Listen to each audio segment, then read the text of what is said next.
the two individuals that are talking there, specifically the gentleman, has no idea what context means. You can't have context unless the meaning is derived from the text.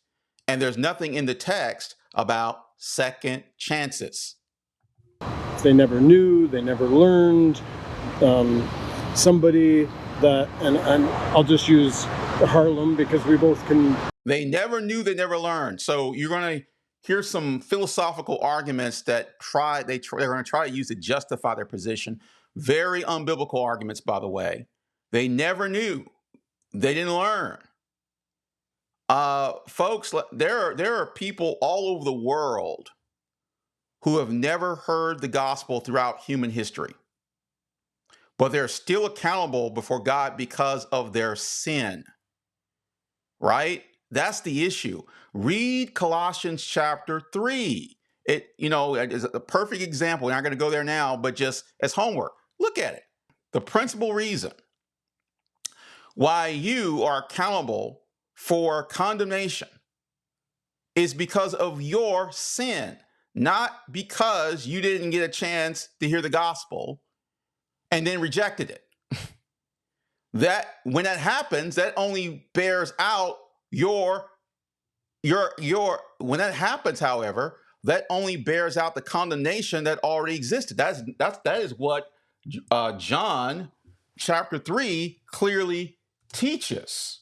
John chapter 3 verse 18 says, "Whoever believes in him is not condemned, but whoever does not believe is condemned already." You're already under condemnation even before the gospel shows up.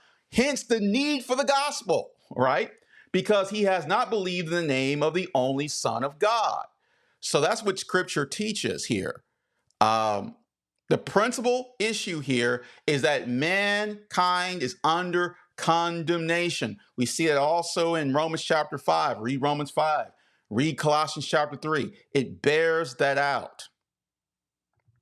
Can think of what that thing, if somebody was raised in Harlem and never left there and never had a chance, well... No, listen to this language. Never had a chance. You're not in a neutral state until you hear the gospel, ladies and gentlemen. Regardless of what you're hearing right now, Scripture doesn't say you're in a neutral position and then that changes once the gospel shows up. You're not in a neutral position. In fact, no one is neutral in this. You're either in Adam or you're in Christ. Those who have not embraced the love of the gospel, right? Using language from 2 Thessalonians chapter 2 language there, who have not embraced the love of the gospel, right? They're in Adam. They're not in Christ. And if you're in Adam, you're under condemnation presently. So no need for the gospel to show up to kind of set the ball in motion. You're already under condemnation. Could grow up to be a wicked person because they never knew any better. And then they never knew anything.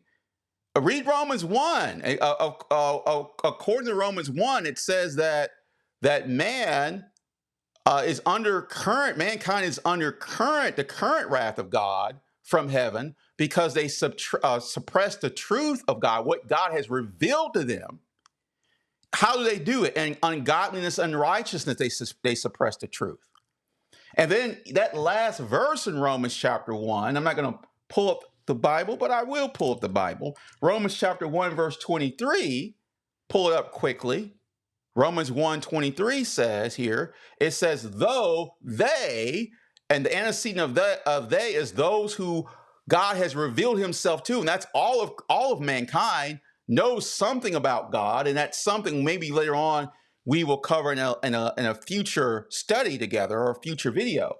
But though they know God's righteous decree that those who practice such things deserve to die, they not only do them, but they give approval to those who practice them. So no one's innocent. There's no innocent person who's like, they're innocent and, we got to give them the gospel. Why do you give an innocent person the gospel? That's my pushback question.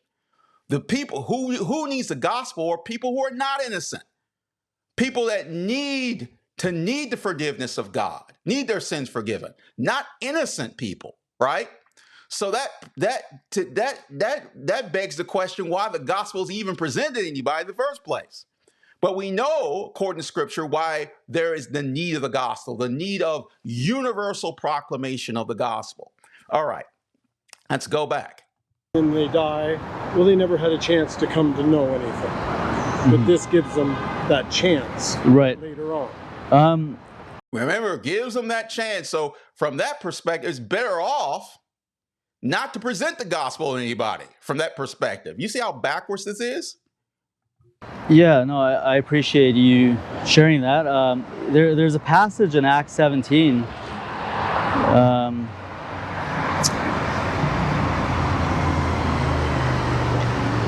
I think it's in the middle of Acts 17 and verses 26. I guess this is a response to what you just said.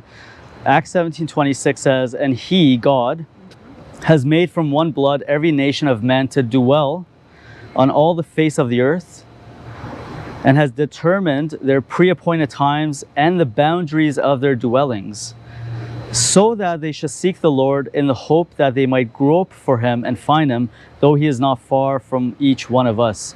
So whether someone is in Harlem, Iraq, which is where I was from, where I'm from, Canada, somewhere remote where they've never, it says here that he's made from one blood every nation of men to dwell on all the face of the earth, and has determined their pre-appointed times and their boundaries of their dwellings, so that they should seek the Lord in the hope that they might grope for him and find him.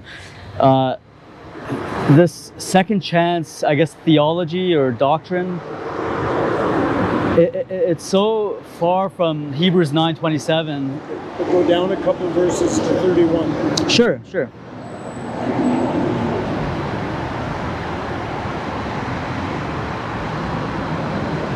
Hebrews 9. No, Acts Oh. 7, sorry, where you were. Yeah, Acts 7. Okay. Just go down to Acts 17 to 31. Okay.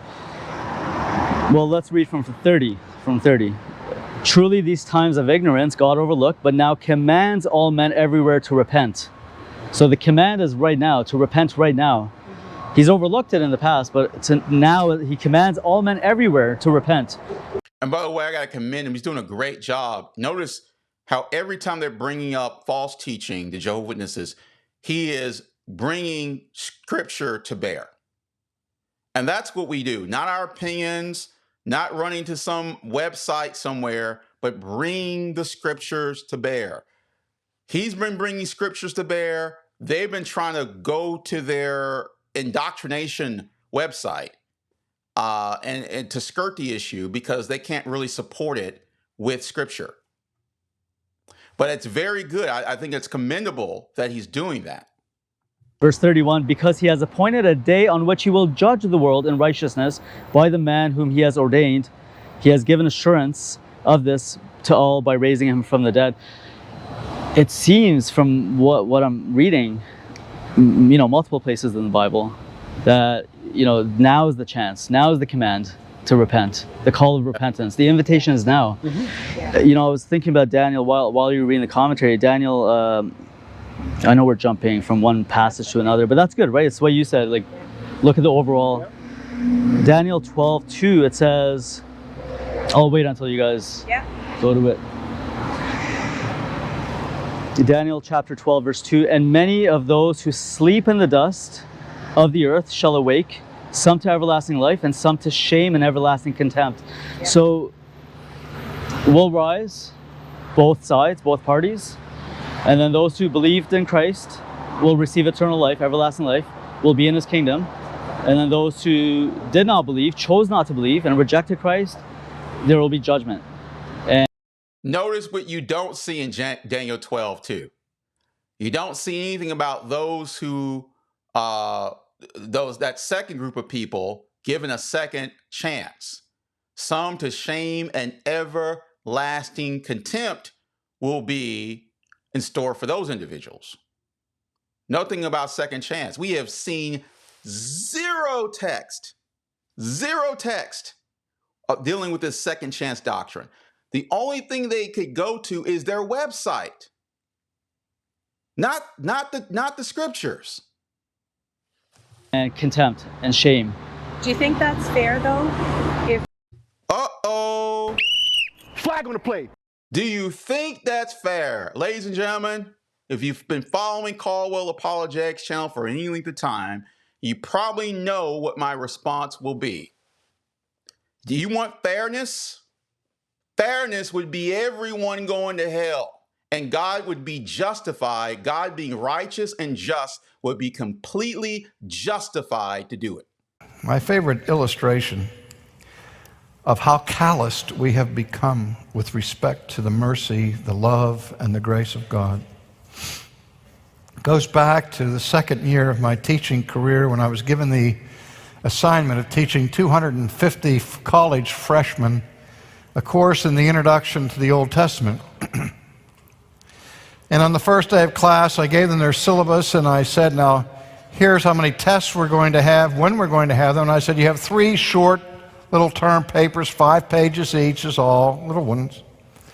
The first one's due at September the 30th when you come to class. The second one, October the 30th, and the third one, November the 30th. And I said, you have to make sure that you have these papers done, because if you don't, unless you're physically confined to the infirmary or in the hospital, or unless there's a death in the immediate family, you will get an F on that assignment if you don't have that paper here on time. Does everybody understand that? Yes. September the 30th came, and 225 of my students came in with their term papers with them. There were 25 terrified freshmen who came in the back of the room trembling. Oh, Professor Sproul, we didn't budget our time properly. We haven't made the transition from high school to college the way we should have. Please don't flunk us. Please give us a couple more days to get our papers finished. I said, okay. This once, I'll give you a break. I'll let you have 3 more days to get your papers in, but don't you let that happen again. Oh, no. Thank you so much. And then came October the 30th. This time, 200 students came with their term papers. 50 students didn't have them.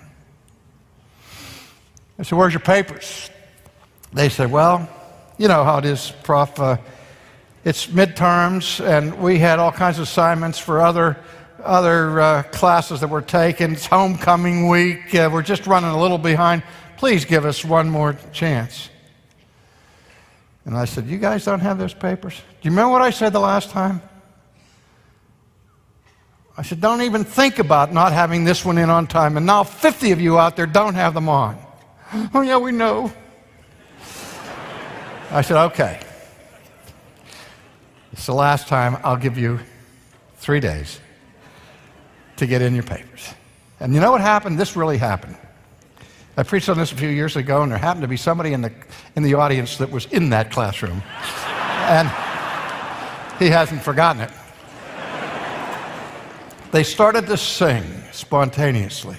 250 voices. We love you, Prof. Sproul. Oh, yes, we do.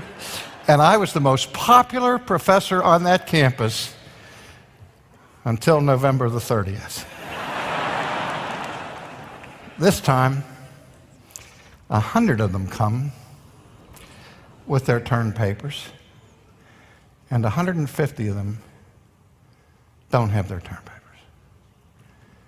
And I watched them walk in as cool and as casual as they could be. And I saw one of them who was a Marine veteran, and he came walking in the room, and I said, Johnson, he said, what?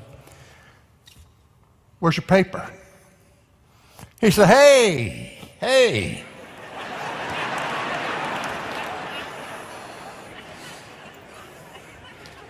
Happy days, hey, you know. He said, Don't worry about it, Prof. I'll have it for you in a couple days. I picked up the most dreadful object in a freshman's memory, a little black book. And I opened up to Johnson. I said, Johnson,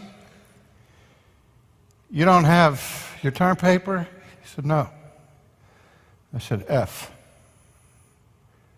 Mickelson, where's your term paper? Don't have it. F.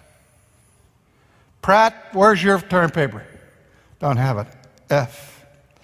And then, out of the midst of this crowd, somebody shouted what you know they would shout, that's not fair. And I turned around, I said, Fitzgerald, was that you who said that? He said, yeah. It's not fair. He said, right. I said, weren't you late last month with your paper? He said, yeah. I said, okay. Fitzgerald, I'll tell you what I'm going to do. If it's justice you want, it's justice you will get. And I went back and I changed his grade from October to an F. There's this gasp in the room. And I said, who else wants justice?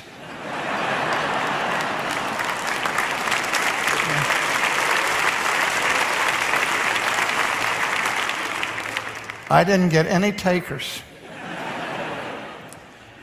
You know, it was like a song similar to one out of My Fair Lady. I've grown accustomed to His grace. What had happened was the first time they were late, they were amazed by grace. The second time, they were no longer surprised. They basically assumed it. By the third time, they demanded it and believed that grace was an inalienable right, an entitlement to which they all deserved. I took that occasion to explain to my class. I said, you know what you've done when you say that's not fair is that you have confused justice and grace. The minute you think that anybody owes you grace, a bell should go off in your head to remind you that you're no longer thinking about grace. Because grace, by definition, is something you don't deserve. It's something you can't possibly deserve. You have no merit before God except demerit. And if God should ever treat you justly outside of Christ, you will perish. Do you think that's fair, though?